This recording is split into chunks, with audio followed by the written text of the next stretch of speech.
নমস্কার বন্ধুরা, আজ আলোচনা করব অ্যাপোস্টোসিস নিয়ে। আজকে অ্যাপোস্টোসিসের ব্যাপারে যতগুলো টপিক আছে সবগুলো কভার করার চেষ্টা করব। তো ভিডিওটি লাস্ট অবধি থাকতে হবে বোঝার জন্য। তো শুরু করা যাক। প্রথমে বলি অ্যাপোস্টোসিস জিনিসটা কি। অ্যাপোস্টোসিস কথার অর্থ, এটা একটা গ্রিক ওয়ার্ড, যেটার মানে যে আমরা জানি যে যে পাতাগুলো আছে, পাতাগুলো শীতকালে মানে বসন্তকালের শেষে প্রথমের দিকে ঝরে যায়, তাই তো? সেই পাতা ঝরে যাওয়াকেই গ্রিক ভাষাতে বলা হয় অ্যাপোস্টোসিস। তাই কিন্তু এখানে যদি আমাদের বডির ক্ষেত্রে অ্যাপোস্টোসিসকে আমরা বলি, তাহলে আমাদের বডির ক্ষেত্রে অ্যাপোস্টোসিস হলো ন্যাচারাল সেল ডেথ। মানে ন্যাচারালি আমাদের সেল কীভাবে হলো মারা যায়, সেই সম্পূর্ণ প্রক্রিয়াটাকে বোঝানোর জন্য অ্যাপোস্টোসিস কথাটি ব্যবহার করা হয়। বোঝা গেল? এবার আমরা অ্যাপোস্টোসিসের অন্য অ্যাসপেক্ট যেগুলো আছে সেই অ্যাসপেক্টগুলো আমরা দেখে নেওয়ার চেষ্টা করব। তো অ্যাপোস্টোসিসকে আরেকটা শব্দ দ্বারা প্রকাশ করা হয়, যেটার নাম হলো সেল সুসাইড। সেল সুসাইড কথার অর্থ কি? যখন সেলটা নিজের থেকে নিজেকে মারে সেটাকে সেল সুসাইড বলবে। সেল সুসাইড করার ক্ষেত্রে যে সমস্ত ইন্ট্রাসেলুলার ডেথ মেকানিজম আছে, মানে সেলের ভিতরে যে সমস্ত ইন্ট্রাসেলুলার ডেথ মেকানিজম আছে, সেগুলোকে সেল নিজে অ্যাক্টিভেট করে এবং সেল নিজেকে নিজে মেরে ফেলে। এটাই হলো সেল সুসাইড। কিন্তু এই অ্যাপোস্টোসিসের ক্ষেত্রে একটা কথা মনে রাখতে হবে, আমরা জানি আরেক রকমের সেল ডেথ আছে যেটার নাম নেক্রোসিস। কিন্তু অ্যাপোস্টোসিস নেক্রোসিসের থেকে আলাদা, কারণ অ্যাপোস্টোসিস জেনেটিক কন্ট্রোল দ্বারা হয়। মানে অ্যাপোস্টোসিস একটা controlled cell death. Apoptosis uncontrolled cell death না, যে কনস্ট্যান্ট যে মানে অল্টারনেটিভলি কোনো সেল ডেথ হচ্ছে বা কনস্ট্যান্টলি কোনো সেল ডেথ হচ্ছে। এটা একটা কন্ট্রোলড সেল ডেথ, ঠিক আছে? আর সবচেয়ে বড় অ্যাডভান্টেজ হলো অ্যাপোস্টোসিসের, এটা কোনো ইনফ্ল্যামেটরি রেসপন্স সৃষ্টি করে না। নেক্রোসিসের সময় যেই সেলটা মারা যাচ্ছে সেই সেলের যে পাশে যে সমস্ত সেলগুলো আছে সেগুলো পার্সিয়ালি এফেক্টেড হয়, কিন্তু অ্যাপোস্টোসিসের ক্ষেত্রে কোনো সেল পার্সিয়ালি এফেক্টেড হয় না। বোঝা গেল? এবার আমরা জানার চেষ্টা করব যে অ্যাপোস্টোসিস কখন হয়, ঠিক আছে, আর কেন হয়, কি সিগনিফিক্যান্স। এবার অ্যাপোস্টোসিস কেন হয় বলার সবচেয়ে বড় কথা হলো, আমরা জানি আমাদের সেল সবসময় ডিভিশন হতে থাকে, আমাদের সেল সবসময় ডিভাইডেড হতে থাকে। আমাদের ডেলিতে মানে 24 ঘন্টাতে 10 মিলিয়ন নিউ সেল তৈরি হয়। তো 10 মিলিয়ন নিউ সেল তৈরি হয়, তো 10 মিলিয়ন সেলকে মারাও যেতে হবে, তাহলে তো 10 মিলিয়ন সেল তৈরি হবে, নিউ সেল তৈরি হবে। সেই 10 মিলিয়ন সেলকে মারার জন্যই অ্যাপোস্টোসিস কাজ করে, ঠিক আছে? অ্যাপোস্টোসিস তাহলে সেই 10 মিলিয়ন সেলকে পার পার ডেলি বেসিসে মেরে ফেলে, ঠিক আছে? তারপরে সেকেন্ড যে মেকানিজমটা আছে, মানে সেকেন্ড যে সিগনিফিক্যান্সটা আছে, সেটার কথা যদি আমি বলি, সেটা হলো বা কোনো একটা সেল ভাইরাস বা ব্যাকটেরিয়া দ্বারা আক্রান্ত হলো। সেই ভাইরাস বা ব্যাকটেরিয়া দ্বারা আক্রান্ত সেলটি তো বডির জন্য ক্ষতিকর, সেটির তো বডিতে কোনো কাজ নেই। সেই সেলটিকে মেরে ফেলে হলো অ্যাপোস্টোসিসের মাধ্যমে, ঠিক আছে? সেই যে এক্সেস যে সেলটা আছে সেটা হলো অ্যাপোস্টোসিসের মাধ্যমে নষ্ট হয়ে যায়, ঠিক আছে? এবার যদি কয়েকটা এক্সাম্পলের দিকে আমরা দেখতে চাই, তাহলে আমরা জানি যখন শিশুদের সেন্ট্রাল নার্ভাস সিস্টেম ডেভেলপ হওয়া শুরু করে, তখন সেই সেন্ট্রাল নার্ভাস সিস্টেম ডেভেলপ হওয়ার সময় প্রচুর পরিমাণে নিউরনস আমাদের সেন্ট্রাল নার্ভাস সিস্টেমে তৈরি হয়। কিন্তু এত পরিমাণ নিউরন আমাদের বডির জন্য ক্ষতিকর। তাই কি হয়, অ্যাপোস্টোসিস যখন সাইনাপস তৈরি হয় সেন্ট্রাল নার্ভাস সিস্টেমে, তখন এই অ্যাপোস্টোসিসের মাধ্যমে কিছু পরিমাণ নিউরন নষ্ট হয়ে যায় এবং সাইনাপসের মধ্যে লিঙ্কেজ সৃষ্টি হয়। সেটা হলো এক রকমের অ্যাপোস্টোসিস। তারপরে আমরা জানি যে আমাদের যে হাতটা দেখতে পাচ্ছি, যখন জন্মের সময় এই হাতের আঙ্গুলগুলো সমস্ত জোড়া থাকে এবং এই মাঝখানে কিছু টিস্যু যুক্ত থাকে, ঠিক আছে? আমাদের হাতটা এটা একটা সিঙ্গেল প্লেন হিসেবে তৈরি হয়, যার মাঝখানে কোনো রকম কোনো ছিদ্র থাকে না। কিন্তু যখন আমাদের লিম্ব ডেভেলপমেন্ট শুরু হয়, তখন এই যে মাঝখানের যে টিস্যুগুলো থাকে সেই টিস্যু সেলগুলো অ্যাপোস্টোসিসের মাধ্যমে নষ্ট হয়ে যায় এবং আমাদের হাতটা এইরকম আকার প্রাপ্ত হয়, ঠিক আছে? তারপর থার্ড এক্সাম্পল যদি আমি বলতে চাই, তাহলে হলো মেনস্ট্রুয়েশনের সময় ইউটেরাসের যে সমস্ত সেল থাকে সেই সমস্ত সেলগুলোও অ্যাপোস্টোসিসের মাধ্যমে সেই এপিথেলিয়াল সেল লাইনিংটা নষ্ট হয়ে যায়, ঠিক আছে? এছাড়া যে সমস্ত অটো অ্যাগ্রেসিভ টি সেল আছে, মানে যেগুলো অটো ইমিউন ডিজিজ সৃষ্টি করে, সেই সমস্ত সেলগুলোকে মারার জন্য অ্যাপোস্টোসিস খুব কার্যকর। তাহলে এতগুলো এক্সাম্পল বলার পর আশা করি বুঝে গেছো যে অ্যাপোস্টোসিসটা কী। তখনই এরপরে চলে যাচ্ছি যে অ্যাপোস্টোসিসের কারণ, মানে অ্যাপোস্টোসিস ইনিশিয়েট কীভাবে হয়। সব কিছু মেকানিজমকে শুরু করার জন্য কিছু একটা ইনিশিয়েশন দরকার হয়। তো এই অ্যাপোস্টোসিস কীভাবে ইনিশিয়েটেড হয় সেটা আমরা জানার চেষ্টা করব। তার আগে আমাদেরকে বুঝতে হবে একটা সেলের সার্ভাইভালের জন্য, লং টার্ম সার্ভাইভালের জন্য কনস্ট্যান্টলি কিছু পজিটিভ সিগন্যাল দরকার হয়। সেই সমস্ত পজিটিভ সিগন্যাল যদি কনস্ট্যান্টলি সেল না পায় তবে সেল অ্যাপোস্টোসিসের দিকে আগায়। ঠিক আছে, সেই সমস্ত কনস্ট্যান্ট সিগন্যালগুলো কারা উৎপন্ন করে? যে সমস্ত নেইবারিং সেল বা অ্যাডজেসেন্ট সেল আছে সেগুলো সেই ম্যাটেরিয়ালগুলোকে উৎপন্ন করে, যেটাকে আমরা বলছি পজিটিভ সিগন্যাল। ঠিক আছে, এছাড়া কিছু কেমিক্যাল ম্যাটেরিয়ালস আছে যেগুলো অন্য কোনো টিস্যু থেকে উৎপন্ন হয়, সেগুলো পজিটিভ সিগন্যাল হিসেবে কাজ করতে পারে। তাহলে ফার্স্ট আমরা একটা কন্ডিশন পেয়ে গেলাম, সেটা হলো অ্যাপোস্টোসিস কখন হয়? যখন সেই পজিটিভ সিগন্যালটিকে তুলে নেওয়া হয়, মানে পজিটিভ সিগন্যালটা সেলের মধ্যে কাজ করা বন্ধ করে দেয়। তো পজিটিভ সিগন্যালের একটা এক্সাম্পল যদি আমি বলি, তাহলে নার্ভ গ্রোথ ফ্যাক্টর একটা হলো মোস্ট একটা important example, nerve growth factor constantly produce হতে থাকে, ওই জন্য আমাদের নিউরনগুলো লং টার্ম বেঁচে থাকে। ঠিক আছে, আমরা জানি যে নিউরন হলো brain central nervous system development হয়ে যাওয়ার পরে কোনো নিউরন মারা যায় না, তাই তো? মানে আমি যেটা বললাম অ্যাপোস্টোসিসের মাধ্যমে নষ্ট হয়ে যায়, সেটা হলো পুরোপুরি ডেভেলপমেন্টের আগে, মানে পুরোপুরি ডেভেলপমেন্টের সময়। কিন্তু পুরোপুরি ডেভেলপমেন্ট হয়ে যাওয়ার পরে কোনো নিউরন নষ্ট হয় না, কারণ এই নার্ভ গ্রোথ ফ্যাক্টর সবসময় অ্যাক্টিভ থাকে। এছাড়া ইন্টারলিউকিন 2 নামে আরেকটা পজিটিভ সিগন্যাল আছে, যেটা আমাদের জেনারেলাইজড যে সমস্ত সেল আছে সেগুলো লং টার্ম সার্ভাইভালে সাহায্য করে। তো প্রথম কন্ডিশন হয়ে গেল যে withdrawal of the positive signal, মানে পজিটিভ সিগন্যাল তুলে নিলে অ্যাপোস্টোসিস শুরু হয়। আরেকটা কি হতে পারে, নেগেটিভ সিগন্যাল অ্যাক্ট করলে অ্যাপোস্টোসিস শুরু হতে পারে। এটা হলো সেকেন্ড কন্ডিশন। নেগেটিভ সিগন্যাল কখন অ্যাক্ট করবে? নেগেটিভ সিগন্যাল তখনই অ্যাক্ট করবে যখন কোনো একটা সেল টক্সিন দ্বারা অ্যাক্ট করবে। মানে কোনো একটা সেলকে কোনো ব্যাকটেরিয়া অ্যাক্ট করলো বা কোনো ভাইরাস অ্যাক্ট করলো, বা সেই সেলটাতে কোনো রকম স্ট্রেস তৈরি হলো, ঠিক আছে, বা সেই সেলের ডিএনএতে কোনো রকম ড্যামেজ তৈরি হলো, বা সেই সেলের কোনো অর্গানেলসে কোনো রকম ইনজুরির মানে কোনো রকম ড্যামেজ সৃষ্টি হলো, বা সেই সেলটা কোনো রেডিয়েশন এক্সপোজ হলো, যেমন এক্স রেতে এবং অন্য যে সমস্ত রেডিয়েশন আছে, গামা রেস। ঠিক আছে, এই সমস্ত রেডিয়েশনে যদি এক্সপোজ হয় তাহলে সেটা নেগেটিভ সিগন্যাল অ্যাক্ট করবে এবং সেই সেলটা অ্যাপোস্টোসিসে অংশগ্রহণ করতে শুরু করবে। এছাড়া কিছু কিছু সিগন্যাল আছে যেগুলোকে বলা হয় ডেথ লিগ্যান্ডস। ঠিক আছে, ডেথ লিগ্যান্ডস যেগুলো আছে, সেই ডেথ লিগ্যান্ডগুলো আমাদের এই সেলের মধ্যে কিছু ডেথ রিসেপ্টর থাকে। ঠিক আছে, কিছু ডেথ রিসেপ্টর থাকে, এরকম কিছু ডেথ রিসেপ্টর থাকে। ঠিক আছে, যেটাকে আমি বলি ডেথ রিসেপ্টর। বোঝা গেল? এই ডেথ রিসেপ্টর থাকে, এই ডেথ রিসেপ্টরের মধ্যে কিছু ডেথ লিগ্যান্ড, ঠিক আছে, যারা বাইন্ড করে, এরকম কিছু ডেথ লিগ্যান্ড বাইন্ড করে। এটা হলো লিগ্যান্ড।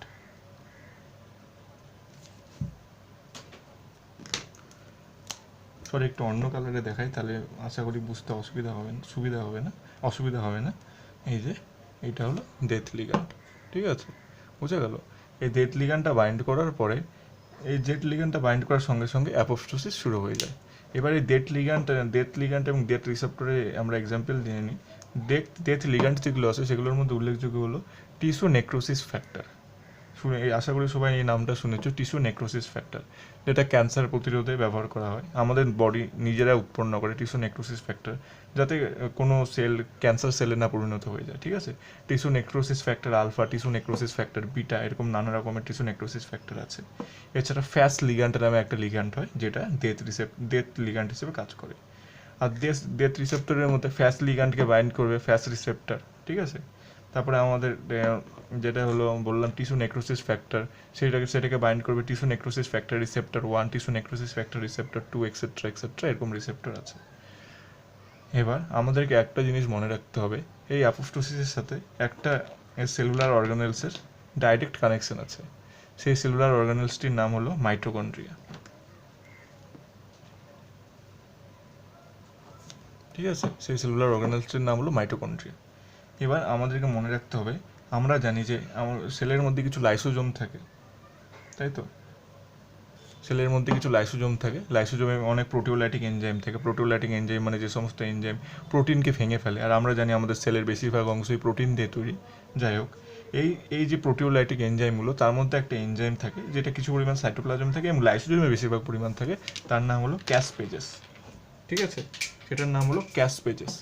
সেই ক্যাসপেজ হলো একটা এনজাইম যেটা এই অ্যাপোপ্টোসিসকে শুরু করবে। কিন্তু ক্যাসপেজেসটা সবসময় ইনহিবিটেড থাকে, মানে ক্যাসপেজেসটাকে সবসময় নিষ্ক্রিয় করে রাখা হয় যাতে সেলটা নষ্ট না হয়ে যায়। সেটাকে নিষ্ক্রিয় কে রাখে? Apoptosis inhibiting factor.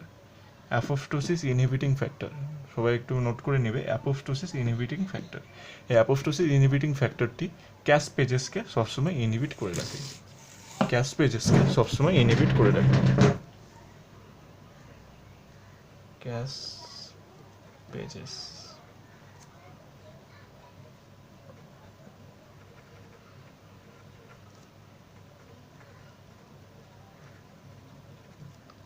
এটার নাম কি তাহলে?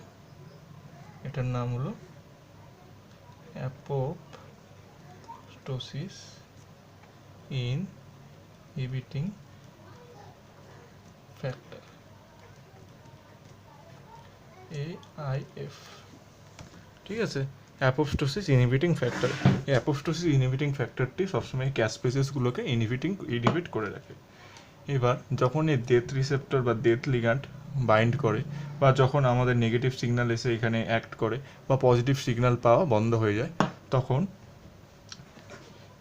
এই যে মাইটোকন্ড্রিয়া দেখতে পাচ্ছ, এই মাইটোকন্ড্রিয়া দুটো জিনিস উৎপন্ন করে, যার মধ্যে একটার নাম হলো cytochrome C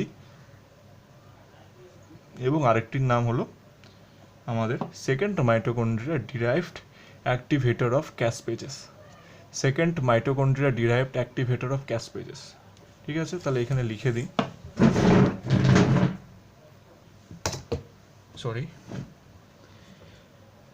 second mitochondria derived activator. ঠিক আছে, সেকেন্ড মাইটোকন্ড্রিয়া ডিরাইভড অ্যাক্টিভেটর। আশা করি তোমরা দেখতে পাচ্ছ। Second mitochondria derived activator of caspases. এবার এই second mitochondria derived activator of caspases এবং সাইটোক্রোম সি, এই দুটো মলিকিউল কি করে? এই যে আমাদের অ্যাপোপ্টোসিস ইনহিবিটিং ফ্যাক্টর ছিল, এই অ্যাপোপ্টোসিস ইনহিবিটিং ফ্যাক্টরকে ইনহিবিট করে দেয়। ভালো মতো এটা বোঝার চেষ্টা করবে, অ্যাপোপ্টোসিস ইনহিবিটিং ফ্যাক্টরটি কাকে ইনহিবিট করছিল? ক্যাসপেজেসকে। এটি এই সাইটোক্রোম সি এবং second mitochondria derived second mitochondria derived activator of caspases, এরা কি করে? এইটাকে ইনহিবিট করে দেয়। ঠিক আছে, এটাকে ইনহিবিট করে দিচ্ছে। এটাকে ইনহিবিট হয়ে গেলে কি হবে? ক্যাসপেজেসটা অ্যাক্টিভেটেড হয়ে যাবে, তাই তো? ক্যাসপেজেসটা অ্যাক্টিভেটেড হয়ে যাবে, যেহেতু অ্যাপোপ্টোসিস ইনহিবিটিং ফ্যাক্টরটি ক্যাসপেজেসকে ইনঅ্যাক্টিভেট করে রাখছিল, তাহলে যখন এইটাই ইনহিবিটেড হয়ে যাবে, তখন ক্যাসপেজেসটা অ্যাক্টিভেটেড হয়ে যাবে, তাই তো? আশা করি বুঝতে পারছো। যখন এই ক্যাসপেজেসটা অ্যাক্টিভেটেড হয়ে যাবে, এই যে সাইটোক্রোম সি যেটা ছিল, সেটাও সাহায্য করবে ক্যাসপেজেসকে অ্যাক্টিভেটেড হইতে। ঠিক আছে, সেটা একটা ক্যাটালাইজিং এজেন্ট হিসেবে কাজ করবে এবং ক্যাসপেজেসটা অ্যাক্টিভেটেড হয়ে যাবে। ক্যাসপেজেসটা অ্যাক্টিভেটেড হয়ে যাওয়ার সঙ্গে সঙ্গে সেই প্রোটোলাইটিক এনজাইমসগুলো সেই অর্গানেলসের উপরে কাজ করতে শুরু করবে, তাই তো? এখানে যে সমস্ত সেলুলার অর্গানেলস আছে সেগুলোর উপরে কাজ করতে শুরু করবে, সেগুলোকে নষ্ট করতে শুরু করবে। এবং এই যে নিউক্লিয়াস আছে, নিউক্লিয়াসের যে দেখতে পাচ্ছ এখানে ক্রোমাটিনগুলো, এই যে ক্রোমাটিনগুলো দেখতে পাচ্ছ এখানে খোলা অবস্থায় আছে, তো জানি আমরা সেল যখন নর্মাল অবস্থায় থাকে তখন সেই ক্রোমাটিনগুলো জালক আকারে বিস্তীর্ণ থাকে, কিন্তু যখন আবার সেল ডিভিশন করতে শুরু করে, যখন কনডেনসেশন হয়ে যায়, এটা মনে রাখতে হবে অ্যাপোপ্টোসিস যখন হয় তখনও এগুলো কনডেন্স হওয়া শুরু করে। ঠিক আছে, তার মানে এই ক্রোমাটিনগুলো কখন কনডেন্স হয়? একটা তো হলো সেল ডিভিশনের সময়, একটা হলো অ্যাপোপ্টোসিসের সময়। এগুলো কনডেন্স হওয়া শুরু করবে। ঠিক আছে, যখন ক্যাসপেজেস অ্যাক্টিভেটেড হয়ে গেলো, এগুলো কনডেন্স হওয়া শুরু করবে এবং প্রচুর পরিমাণে কনডেন্স হয়ে যাবে, এবং এই যে নিউক্লিয়াসটি আছে এই নিউক্লিয়াসটি ছোট হওয়া শুরু করবে। ঠিক আছে, ছোট হওয়া শুরু করবে এবং এটি একটি ছোট্ট নিউক্লিয়াসে পরিণত হবে, খুব ক্ষুদ্র নিউক্লিয়াসে পরিণত হবে। এবং আমরা জানি এই যে সেলগুলোর মধ্যে যে কী থাকে, এই সেলগুলোর মধ্যে সাইটোস্কেলিটন থাকে না, এদিক দিয়ে সাইটোস্কেলিটন থাকে, একটা জালকাকার স্ট্রাকচার যেটা সেলকে নির্দিষ্ট শেপে রাখে, তাই তো? সেলকে নির্দিষ্ট শেপে রাখে এই সাইটোস্কেলিটনগুলো, একটা জানি আমরা প্রোটিন দিয়ে থাকে, তাই তো? অ্যাক্টিন থাকে, মায়োসিন থাকে, নানা রকম প্রোটিন ম্যাক্রোমলিকুলস থাকে, তাই তো? মাইক্রোটিবিউলস থাকে, সেগুলো তো প্রোটিন। তো এই যখন লাইসোজোম থেকে প্রোটোলাইটিক এনজাইম রিলিজ হবে তখন তো এগুলো নষ্ট হওয়া শুরু করবে। তো ভাবো বাড়ির পিলার যেগুলো আছে সেগুলো তো সাইটোস্কেলিটন হিসেবে কাজ করবে। বাড়ির পিলারগুলোকে যখন ভেঙে দেবে তখন কি হবে? বাড়িটা তো নিচে পড়ে যাবে, তাই তো? মানে বাড়ির যে ছাদ সেটা হলো ফ্লোরের সাথে স্পর্শ করবে, তেমনই যখন এই সাইটোস্কেলিটনগুলো ডিগ্রেডেড হয়ে যাবে, তখনই যে সেল মেমব্রেনটা আছে, সেল মেমব্রেনটা নিউক্লিয়াসের দিকে সরে আসবে। আর নিউক্লিয়াসটা আমরা জানি ছোট হয়ে গেছে, তো সেলের যে ভলিউমটা সেটা ছোট হয়ে যাবে। কিন্তু আমরা জানি একটা সেল অন্য সেলের সাথে, এখানে যদি আমি একটা অন্য সেলকে ধরি, এখানে একটা অন্য সেল আছে, একটা সেল অন্য সেলের সাথে কিছু সেল জংশন দিয়ে যুক্ত থাকে, তাই তো? কিছু সেল জংশন দিয়ে যুক্ত থাকে। কিন্তু এই সেল জংশনগুলো হতে পারে কিছু টাইট জংশন আছে, কিছু বা গ্যাপ জংশন আছে, ঠিক আছে, নানা রকম জংশন আছে। যাই হোক, যখন এই সেলটা ছোট হতে শুরু করবে, তাহলে এই যে জংশনাল অ্যাটাচমেন্ট যেগুলো আছে সেগুলো কি ভেঙে যাবে, সেগুলোও নষ্ট হয়ে যাবে, তাই তো? সেই জংশনাল অ্যাটাচমেন্টগুলো নষ্ট হয়ে যাবে।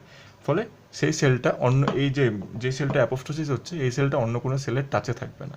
ওই জন্যই কোনো ইনফ্ল্যামেটরি রেসপন্স তৈরি হয় না অন্য সেলের ক্ষেত্রে। যদি এটাই অন্য সেলের টাচে থাকতো, তাহলে গ্যাপ জংশনের মাধ্যমে কিছু প্রোটিওলাইটিক এনজাইম অন্য সেলে চলে যেত, তাই তো? জিনিসটা আশা করি তোমরা বুঝতে পারছো। তারপরে আমরা চলে আসি পরের স্টেপে। কি বলেছিলাম যে সমস্ত সেলুলার অর্গানেলস আছে সেগুলো নষ্ট হতে শুরু করবে, দেখতে পাচ্ছ সেগুলো নষ্ট হওয়া শুরু হয়েছে। এবং যে নিউক্লিয়াসের বাইরে যে একটা মেমব্রেন ছিল, যেটাকে আমরা বলি নিউক্লিয়ার মেমব্রেন, সেই নিউক্লিয়ার মেমব্রেনটা নষ্ট হয়ে যায়। এবং এই যে ক্রোমোজোমগুলো কনডেন্স হয়ে যায় এবং কিছু ছোট ছোট ক্ষুদ্র ক্ষুদ্র বডি তৈরি করে, ঠিক আছে, যেটাকে বলা হয় ক্রোমাটিন বডি। মানে যে নিউক্লিয়াসের ভিতরে যে ক্রোমাটিনগুলো ছিল, সেগুলো ভেঙে গিয়ে ছোট ছোট ফ্র্যাগমেন্ট বা ছোট ছোট টুকরো সৃষ্টি করে, যেগুলোকে বলা হয় হলো ক্রোমাটিন বডি। এই যে ক্রোমাটিন বডি দেখতে পাচ্ছ, লাল লাল ক্রোমাটিন বডি যেগুলো, এগুলো হলো ক্রোমাটিন বডি, ঠিক আছে। আর যে সমস্ত অর্গানেলসগুলো আছে সেগুলো ডিগ্রেডেশনের মাধ্যমে নষ্ট হয়ে যাচ্ছে, তাই তো? তো একটা নির্দিষ্ট টাইম লাগবে, তো এটা হলো নষ্ট হচ্ছে আস্তে আস্তে, এবং এগুলো ক্রোমাটিন বডি তৈরি করেছে।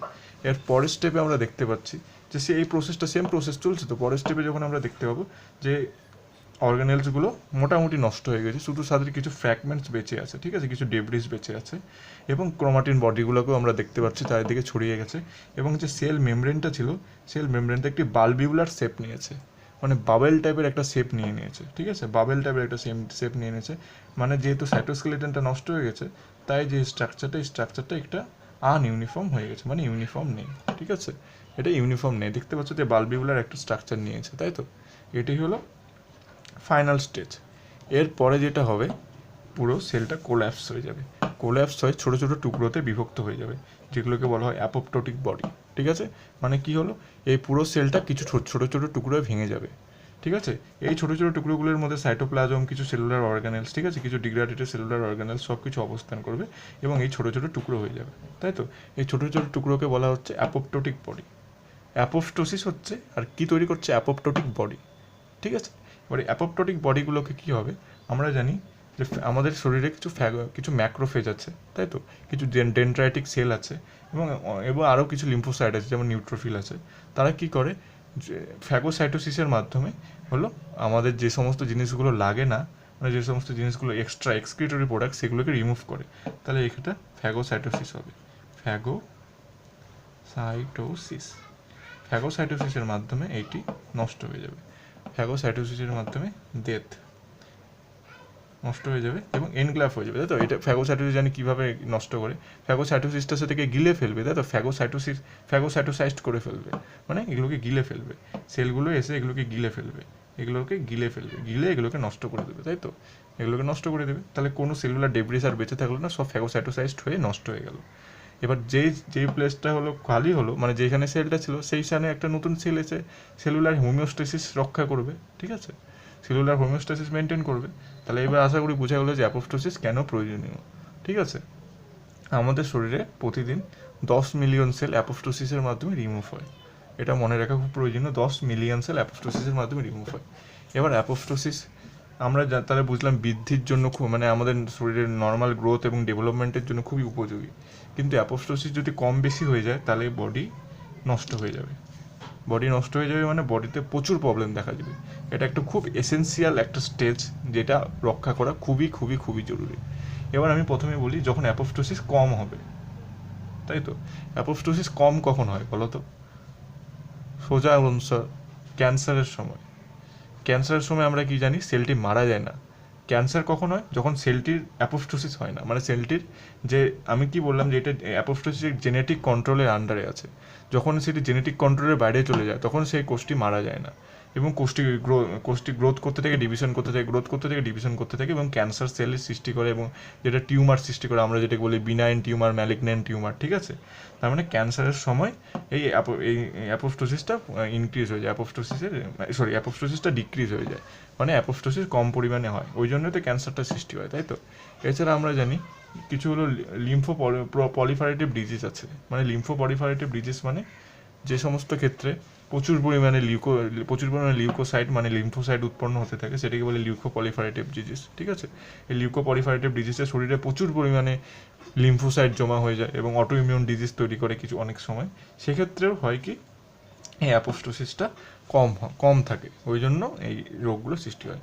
কিন্তু এবার অ্যাপোপ্টোসিস বেশি হয়ে গেলে কি হবে, হিমোলাইটিক অ্যানিমিয়া নামে একটা রোগ আছে, আমরা জানি, আশা করি তোমরা সবাই জানো হিমোলাইটিক অ্যানিমিয়া মানে বুঝতে পারছো যে আরবিসি যে আছে, আরবিসিটার যে আরবিসির সেল ডিভিশনটাকে ওরা হলো কমিয়ে দিচ্ছে এবং এই হিমোলাইসিসের মাধ্যমে সেই আরবিসিটাকে নষ্ট করে দিচ্ছে, এটাই হলো হিমোলাইটিক অ্যানিমিয়া, ঠিক আছে।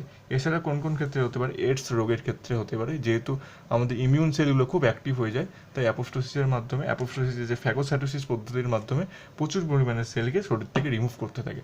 সেল মানে আমি লিম্ফোসাইটের কথা বলছি, কারণ লিম্ফোসাইটকে বেশিরভাগ রিমুভ করে, কারণ যেহেতু এইডসের ক্ষেত্রে কী হয় যে সমস্ত লিম্ফোসাইটকে হলো রিমুভ করে দেয়, তাহলে আমাদের ইমিউনিটি খুব কম হয়ে যায়, ঠিক আছে। এছাড়া আরও কিছু ডিজিজ আছে যেগুলোর ক্ষেত্রে অ্যাপোপ্টোসিস হলো কমে যায়, ঠিক আছে। সেগুলো আমরা আস্তে আস্তে জানবো। তোমরা গুগলে সার্চ করলে এরকম অনেক ডিজিজ পেয়ে যাবে যেগুলোতে অ্যাপোপ্টোসিস বেশি হওয়ার কারণে সেই সমস্ত ডিজিজগুলো উৎপন্ন হয়, ঠিক আছে। আপাতত আমি কিছু চেষ্টা করলাম যে মোটামুটি অ্যাপোপ্টোসিসের সব কিছু বুঝিয়ে দেওয়ার। যদি কোনো কোশ্চেন থাকে দয়া করে কমেন্ট সেকশনে জানাতে পারো। ভিডিওটি দেখার জন্য ধন্যবাদ।